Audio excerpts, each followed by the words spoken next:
இந்த முட்டை ஃப்ரை இருந்துச்சுன்னா சாப்பாடுக்கு வேறு எதுவுமே தேவையில்லைங்க. எப்படி ரெடி பண்ணுறோன்னு பார்ப்போமா? இப்போ கடாயில் நான் தேங்காய் எண்ணெய் யூஸ் பண்ணியிருக்கேன்.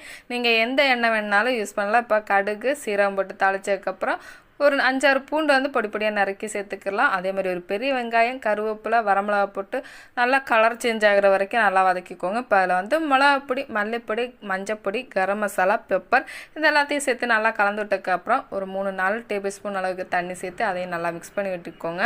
இப்போ இதில் நான் ஒரு 3 முட்டை சேர்த்துருக்கேன். இதை அப்படியே மூடி போட்டு ஒரு 5 நிமிஷம் கழித்து ஓப்பன் பண்ணி மிக்ஸ் பண்ணி விட்டுக்கலாம். இதில் இனிமே தாங்க உப்பு சேர்க்க போகிறோம். உப்பு சேர்த்து கலந்து விட்டு இறக்குற டைமில் மல்லித்தலை அதே மாதிரி கொஞ்சம் லெமன் ஜூஸ் போட்டு கலந்து விட்டு சாப்பாடோட பிணைஞ்சு சாப்பிடுங்க. சூப்பராக இருக்குங்க டேஸ்ட்டு. ட்ரை பண்ணி பாருங்கள். அதே மாதிரி நீங்கள் இது வரைக்கும் நம்ம சேனலை சப்ஸ்கிரைப் பண்ணலன்னா மறக்காமல் சப்ஸ்கிரைப் பண்ணிடுங்க. அதே மாதிரி அந்த லைக் பட்டனை தட்டி விட மறந்துடாதீங்க. நம்ம வீடியோஸை உங்கள் ஃப்ரெண்ட்ஸ் அண்ட் ரிலேட்டிவ்ஸுக்கு ஷேர் பண்ணுங்கள்.